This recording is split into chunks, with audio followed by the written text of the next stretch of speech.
आज से 20 साल पहले अगर किसी को एक्टर बनना था तो वो मुंबई की ट्रेन पकड़ते थे। किसी को बिजनेस में सक्सेसफुल होना था तो वो MBA करते थे और कुछ बेचना था तो घर घर पटकते थे। लेकिन इंटरनेट की वजह से चीजें काफी बदल गई है।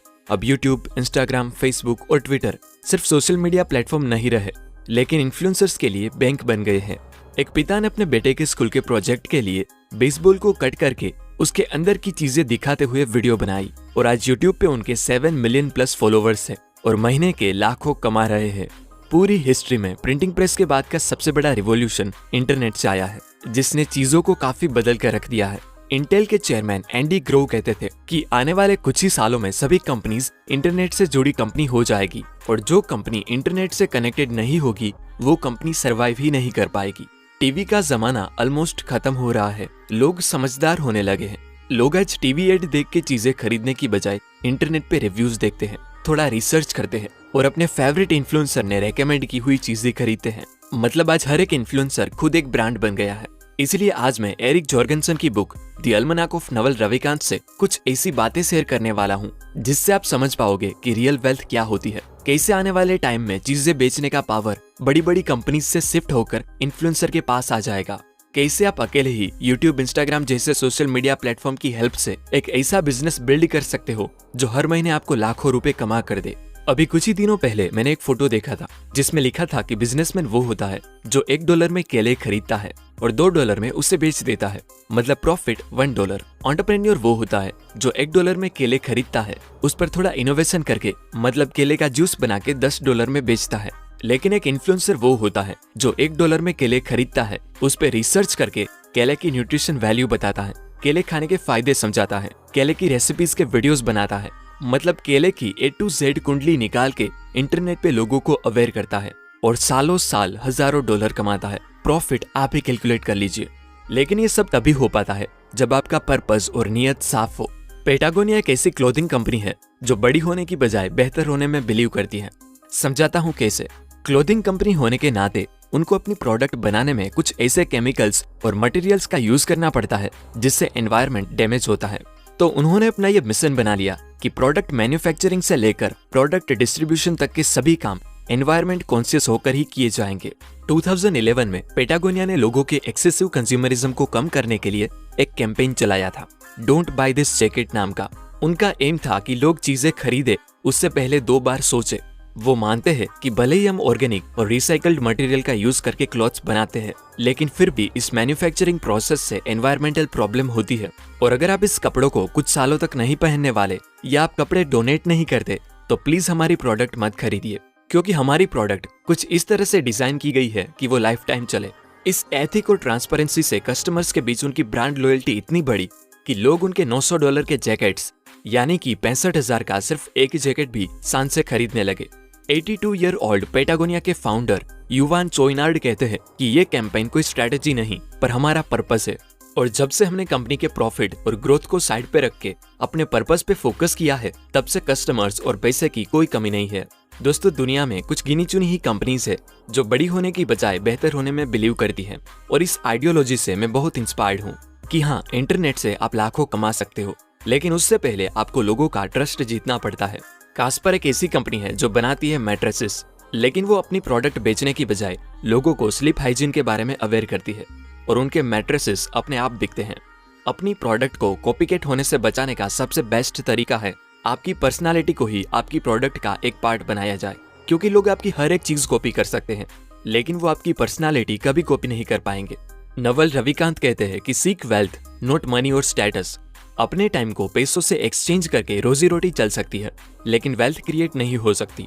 वेल्थ बिल्ड करने के लिए आपको इक्विटी यानी कि किसी भी बिजनेस में हिस्सेदारी या कोई ऐसा एसेट बिल्ड करना होगा जो सोते वक्त भी आपको पैसे कमा कर दे। दोस्तों, दुनिया के किसी भी काम में 2 चीजें इन्वॉल्व होती हैं, रिस्क और रिवॉर्ड, और ज्यादातर केसेस में इन दोनों का रिलेशन इक्वल का होता है, यानी कि high risk high reward and low risk low reward, जिसे कहते हैं सिमेट्रिक अपॉर्चुनिटी। लेकिन जिस अपॉर्चुनिटी में रिस्क के कंपैरिजन में रिवॉर्ड बहुत ज्यादा हो उसे कहते हैं एसिमेट्रिक अपॉर्चुनिटी।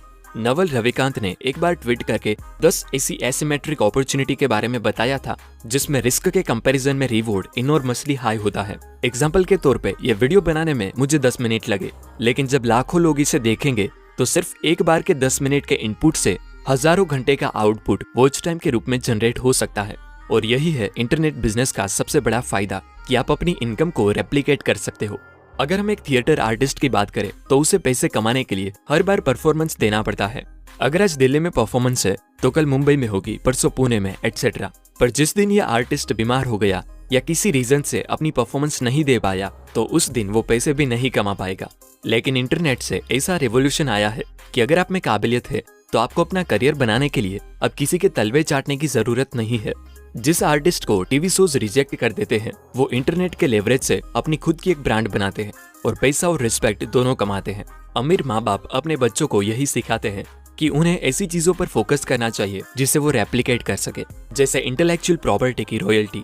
जैसे जेके रोलिंग ने हैरी पॉटर सिर्फ एक बार लिखी, लेकिन आज भी जब कोई हैरी पॉटर की बुक, टॉयज या गेम्स खरीदता है या इवन कोई हैरी पॉटर का थीम पार्क विजिट करता है तब भी उसकी रॉयल्टी, मतलब उसमें से थोड़े से पैसे जेके रोलिंग की जेब में जाते हैं।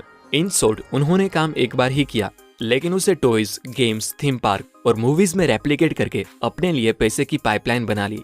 अगर मुझे कोई पूछता है कि मैं क्या काम करता हूँ तो मेरा जवाब होता है मैं एक छोटा सा किसान हूँ, डिजिटल किसान। मैं कंटेंट के बीज बोता हूँ जिनकी फसलें सालों साल रेवेन्यू जनरेट करती रहती है। कंपनी ऑफ वन होने का सबसे बड़ा फायदा है फ्रीडम। आप जब चाहें जो चाहें कर सकते हो।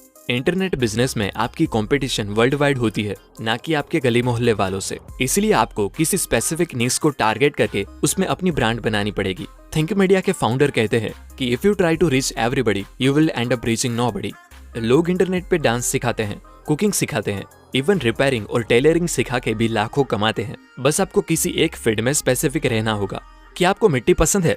वेल, मुझे नहीं पता, लेकिन ज्यादातर लोगों को मिट्टी पसंद नहीं होती।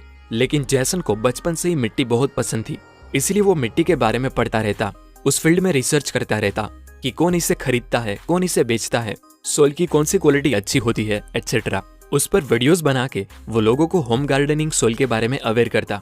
और देखते ही देखते उसने खुद की एक ऐसी ब्रांड बना ली कि बड़ी बड़ी फर्टिलाइजर और होम गार्डनिंग कंपनी उसे अप्रोच करने लगी। और ब्रांड प्रमोशन और एफिलिएट मार्केटिंग के जरिए जैसन ने अपना मनपसंद काम अकेले करते हुए भी एक $1 मिलियन कंपनी बना ली। देखो, बहुत से लोगों को लगता है कि वो अमीर तभी बनेंगे अगर वो बहुत पढ़ाई करेंगे या बहुत बड़ी जॉब या बहुत बड़ा काम करेंगे। लेकिन फैक्ट तो ये है कि अगर आप जो काम कर रहे हो उसमें आपका जेन्युइनली इंटरेस्ट है और इंडस्ट्री में उसकी डिमांड भी है, तो आप जैसन की तरह मिट्टी को भी सोना बना सकते हो और मिलियनर बन सकते हो। ऑथर कहते हैं कि सेल्फ एम्प्लॉयड लोगों के मिलियनर बनने के चांसेस कई गुना ज्यादा होते हैं कंपेयर टू उन लोगों के जो जॉब करते हो। एक टाइम था जब ऑयल एक इनोवेशन हुआ करता था जिसने जेडी रॉकफेलर को अमीर बनाया। एक टाइम था जब कार इनोवेशन हुआ करती थी जिसने हेनरी फोर्ड को रिच बनाया।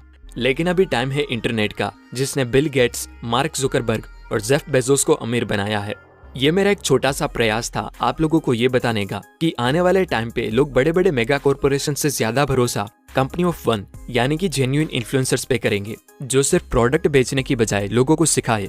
और उस ट्रस्ट और लॉयल्टी की वजह से लोग सामने से आकर आपको कहेंगे कि ये लो हमारा पैसा और लाओ अपनी प्रोडक्ट। आपका इंटरेस्ट चाहे जिस भी फील्ड में हो, पर मैं मानता हूँ कि आप एक ब्रांड हो।